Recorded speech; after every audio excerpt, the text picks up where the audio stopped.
What's up, ONYXCON fam? Joseph R. Wheeler III, artist, founder, and president of the ONYXCON Foundation, here again at DragonCon 2020. And I'm proud to bring on somebody who I can literally say is one of our top supporters, and he has a quality product to back up his reason for wanting to be a part.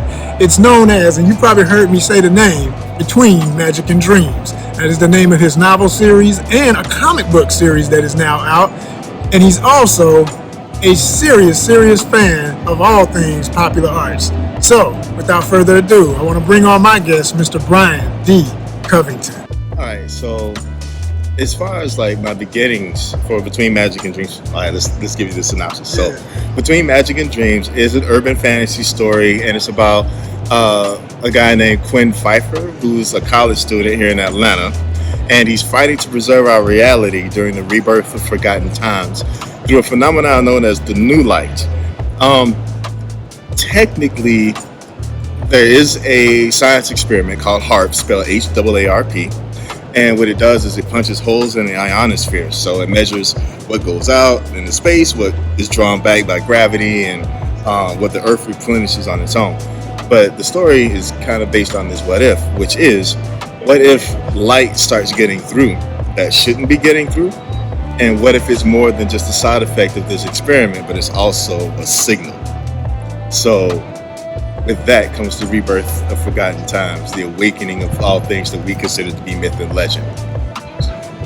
So beyond that though, the way that this opportunity kind of fell in my lap was at DragonCon, actually.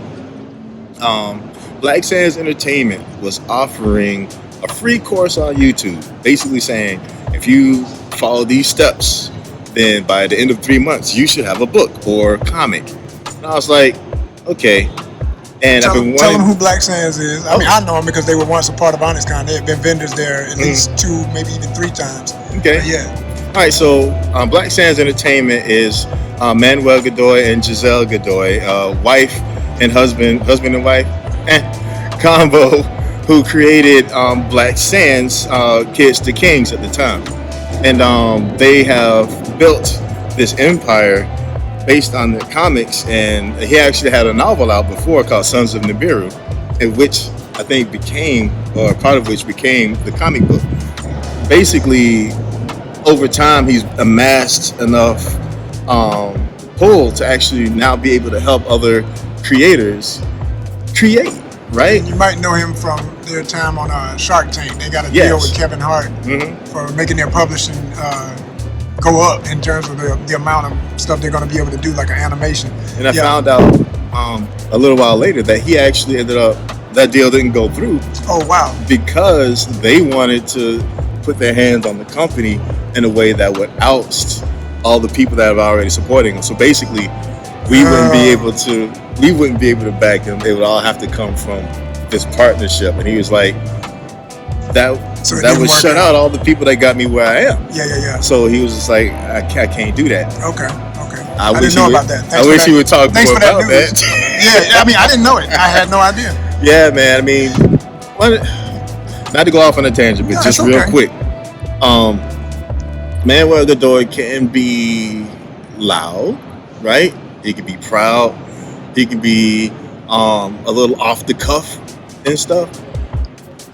This is what I want people to understand. Number one, should you agree with everything he says? No. You shouldn't agree with with everything anybody says, because that makes you a yes man. But the other thing is, he's doing something that no individual, right? Full teams have done this kind of thing. But in this case, it's just he and his wife that are building something and bringing people with them, giving you the meat and potatoes in order to make something happen. Now, he gonna make mistakes. We all do. I mean, and when you're vocal as he is, and he's from New York, so there's a certain level of vocal that comes just with that fact. But the thing is this, he's trying to do something that's extremely difficult. It takes a lot of trial and error, and I think it's upon us to bestow a little grace, because when we stop and really look at this, how many people are doing what he's doing, And how many people has he helped? Yes, people are gonna stumble. I stumble, believe it or not. I know. But the thing is, we can't focus on these things, right? I mean, it's important that you voice your opinions, but that's why we have DMs. I have a lot of respect for people who step to me for correction through my DMs. Putting somebody on blast, that seems more like a move that's that's made to get you attention by putting down this other person, right? We can't build each other up if we're putting each other down. Talk to or criticize, whatever you need to do. Critique each other directly, but in the public eye, we need to be a united front. Period. That's. I mean, we've seen how it works every other way, right? I mean, again, I'm trying not to be political, but if you look at things politically, who are the people that get taken out? The ones that try to pull people together. Why don't they want us working together? Why don't they want everybody working together? There's a reason. Now, I don't know what that is. I got speculations, but all in all, man, the way that we rise, not only as a people, but as a community of creators, a community of thinkers, is working together. We can criticize each other behind closed doors, right? But when it comes to getting the job done, when it comes to making the things and moving forward, we got to be on the same page. Anyway, Westerns and Kung Fu. That was Dad. Dad was into Westerns and Kung Fu. And Mom was sci-fi and all that stuff. She knew every night after work, right? Oh, should I be waiting? We working. Okay. Every night after work, she would do one of two things. Watch one of two movies, either the Star Wars trilogy or Dune. Oh, she knew every line verbatim. Wow. So we would read the books too? Yes, of course. Yeah. So I would stay up at night, see her in there watching. I'd cuddle up with her, and she would just sit there saying the lines to all the characters in the movie. And it was just that doorway. And when Dad built the new house for her, because that's what he does. Okay. He put a library in there for her. And I was like, I got to get in this library. So secretly, I started writing book one. My wife didn't even know about it till it was almost done. Okay. And I decided the very first issue that got printed, I wrapped that mug up. I made a commemorative box to put it in. And that was her Mother's Day gift that year. Beautiful. I was working so hard to get the tier. Yeah. I ain't get it. It was inside. But she read it twice in one day though. So that was your tier right there. I was like, okay. She loved it. How long it took me to write that tier? Yeah. So man. So basically, that's beautiful. A house of folk who love everything that you love. So it's in the family. I like that. I like that a lot.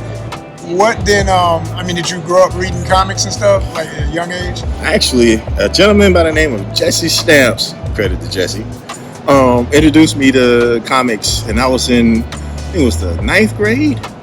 And at the time, I didn't even know what they were. I didn't even know they existed, really. I heard talk of it, but that was it. Gotcha. And he came to school and just kind of pulled out a few. I was like, what are those? He's like, hey, these are comics. I'm like, what? And it was the X-Men holographic cover special that had like the whole squad on the front, including Bishop, which is the guy that intrigued me to buy the comic from him. So he was my comic guy for a while. And that just sparked it, because I was like, first intrigued by the artwork, then intrigued by the story. And then from that point on, boxes. Nice. I got boxes at my parents' house. I got boxes at my house. That's how it goes. And now, finding out that we can do this. Yes. And then getting on Instagram and finding all these other people that are doing it, it changes the game in such a way that it broadens your horizons and gives you a better idea of what you can actually do. There's things that people say you can do, right? You can be president, but for us, it didn't really become real till Barack got in there. Right on. And when it comes to comics, it's like, oh, anybody can make comics, until Milestone popped up. To me, I was just like, well, I guess anybody can make comics, but if you want to get seen, you got to be one of the big, 2 at the time. Sure. So now we don't need No. these folks. No. And that's what's so empowering, in my opinion, because if I do it myself, and now it's doable, I don't have to hope that some publishing company picks me up, or I don't have to try to afford a high-end printer to print these things out myself to take them to these cons. No, I can hire the people that know how to do the work. I get them the story. They make it tangible, right, and of a high quality that I feel befits my story, and I can put it out there, and now it's real. And I can't tell you how many mornings I wake up and look at these books. I'm like, this is a surreal feeling. It is. You know, you get it in the mail and you feel it, you smell it, it's there, it's tangible. And my dad was, again, he let go of his art. And what was Dad's art? Yeah, besides making he used to draw and paint. Really? I mean, he did all this stuff. Okay. And my mom, I found out, of course, I was in my teenage years about to move out, but they were like, she showed me a bunch of her old sketchbooks, and they had these paintings, these watercolors and stuff. I'm like, why didn't y'all just, in there, you know, tell me this stuff? I'm like, well, I mean, because, you know, we had to stop because it wasn't really doing anything for us. And I'm like, I'm gonna have to make this work because I grew up with that in me. You know, I remember the first time I saw Bugs Bunny, and I asked my mom, who is that guy? And she's like, no, that's actually drawings. I was like, what? Yeah, it's a bunch of different drawings and sequence that makes the characters move. That's when I decided I was going to be an animator. Went to college for animation. Oh, wow. You know, did all kinds of cool little stuff. But in the end, because you draw also, let's make sure we put that in there. All right, so artistic background. I draw, I paint, I sculpt, I do animation. Anything that I can make something out of, I'm pretty much there. There it is. But digital work as well. But I can't focus on both at once. Sure. So what I do is I take big chunks of time to put towards one or the other.